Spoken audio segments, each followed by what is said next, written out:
ഹംസറലി അല്ലാ ചാടി ടെമ്പിയാസ്വതിൽ മാറേടാ വള്ളൽ നബി മഹമൂദർ ഹൗലിന്ന് വെള്ളം കുടിക്കുന്നോനാരേടാ വമ്പുറ്റ ഹംസറലി അല്ലാ ചാടി ടെമ്പിയാസ്വതിൽ മാറേടാ വള്ളൽ നബി മഹമൂദർ ഹൗലിന്ന് വെള്ളം കുടിക്കുന്നോനാ வரஹ்மத்துல்லாஹி வபரகாத்துஹு.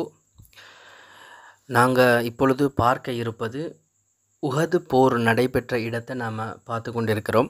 இந்த உஹது போர் ஹிஜ்ரி 3ஆம் நூற்றாண்டில் நடைபெற்ற ஒரு போராக இருந்து கொண்டிருக்கிறது.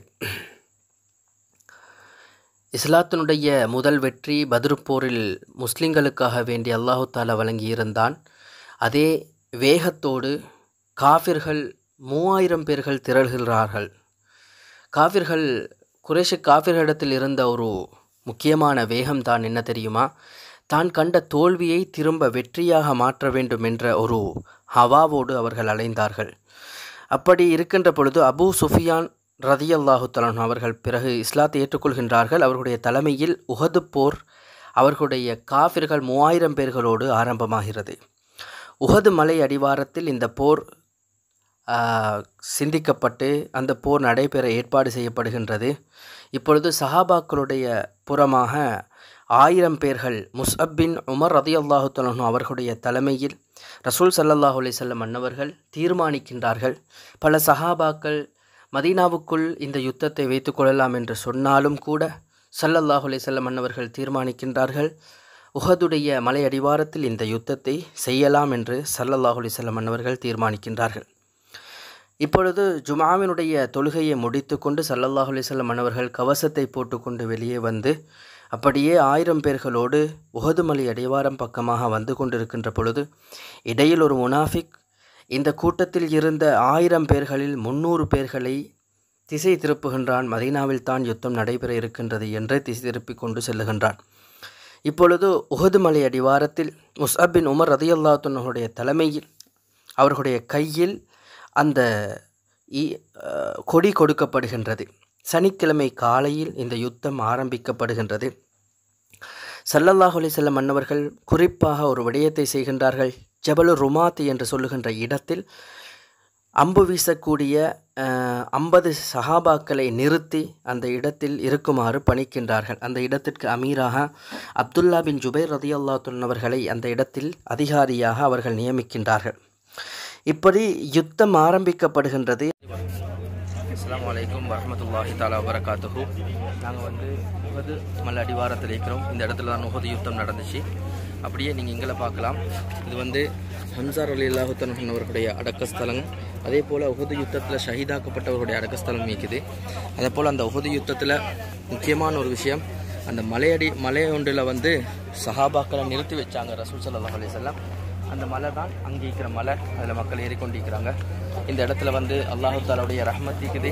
அதே போல் இந்த இடத்துக்கு வாராக்கள் கட்டாயம் ஹம்ஸா ரலியல்லாஹு அன்ஹு அவங்களோட மக்பரா ஷரீஃபுக்கு அவங்களுக்கு சலாம் சொல்லி அவங்களோட துஆ பரக்கத்தை நீங்கள் அனுப்பிச்சுவோம். அப்படி யுத்தம் ஆரம்பிக்கப்பட்ட பொழுது பின்னால் எதிரிகள் தாக்கப்படுகின்றார்கள். சரமாரியாக தாக்கப்பட்டு யுத்த காலத்தில் முஸ்லிம்களுக்கு வெற்றி என்ற நிலைமை வருகின்றது. அப்பொழுது வெற்றி என்ற நிலைமை வந்த பொழுது சஹாபாக்கள் எல்லாம் கனிமத்து பொருட்களின் பக்கம் செல்லுகின்றார்கள். அது ஹலால் அல்லவா? கனிமத்து பொருளின் பக்கம் செல்லுகின்றார்கள். மலையில் இருந்தவர்கள் எல்லாம் இறங்கி வருகின்றார்கள்.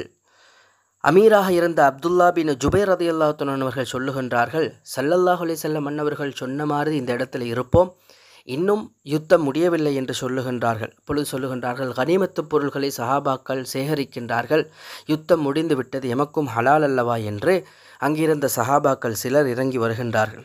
அப்பொழுது பிற முதுகு காட்டி ஓடிக்கொண்டிருந்த காஃபிர்கள் சுஃபியான் ரதியல்லாஹு அன்ஹு அவருடைய தலைமையில் திரும்பி குதிரை படையோடு அங்கிருந்த சஹாபாக்களை பின்புறமாக நாலா பக்கமாக தாக்குகின்றார்கள்.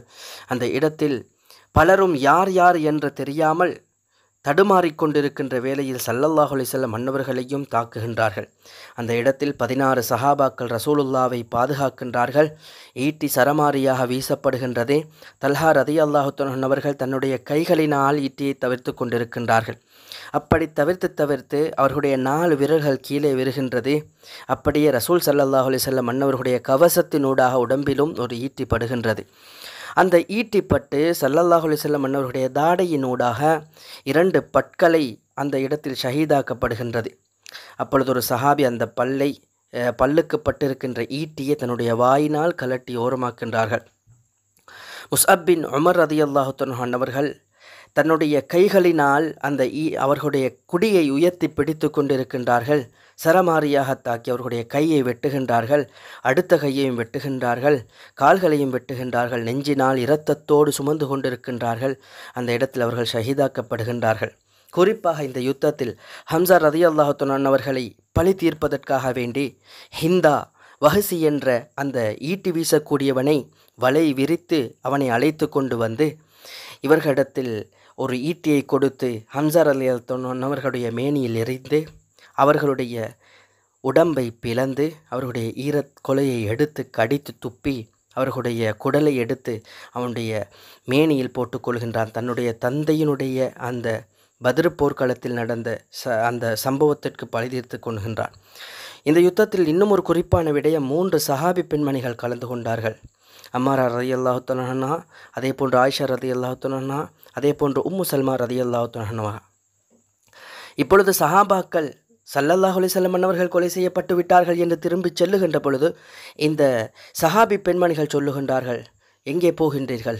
அல்லாஹு தஆலா நிரந்தரமாக இருக்கக்கூடியவன், அல்லாஹ்வுக்காக வேண்டி நீங்கள் யுத்தம் செய்யுங்கள் என்று திரும்ப அனுப்பி வைக்கின்றார்கள். அம்மாரா ரலியல்லாஹு அன்ஹா அவர்கள் தன்னுடைய இடுப்பிலே ஒரு துண்டை கட்டிக்கொண்டு இறங்குகின்றார்கள். சரமாரியாக தாக்குகின்றார்கள். அவருடைய மேனியில் 14 வெட்டுக்காயங்கள் ஏற்படுகின்றது. இந்த யுத்தத்தில் 70 சஹாபிகள் ஷஹீதாக்கப்பட்டார்கள். இதில் ஒரு குறிப்பான விடயம், ரசூல் ஸல்லல்லாஹு அலைஹி வஸல்லம் மன்னவர்கள் ஏவி அந்த ஏவலை தவிர்த்ததன் காரணத்தினால் பல காயங்கள் பட்டார்கள். இந்த யுத்தம் முஸ்லீம்களுக்கு ஒரு படிப்பினையான யுத்தமாக அமைந்தது. நாம் இருக்கின்ற இந்த இடம் ஹம்ஸா ரலியல்லாஹு அன்ஹு அவர்களை உயிர் தியாகம் செய்த இடமாக, 70 சஹாபாக்களை உயிர் தியாகம் செய்த இடமாக இருக்கின்றது. ஸல்லல்லாஹு அலைஹி வஸல்லம் மன்னவர்கள் கண்ணீர் மல்க இந்த ஷஹீதுகளை அடக்கம் செய்தார்கள். அல்லாஹு தஆலா நாயன் அவர்களோடு மறுமையுடைய நாளில் இருக்கின்ற பாக்கியத்தை எங்கள் அனைவர்களுக்கும் தருவானாக. அஸ்ஸலாமு அலைக்கும் வரஹ்மத்துல்லாஹி வபரகாத்துஹு.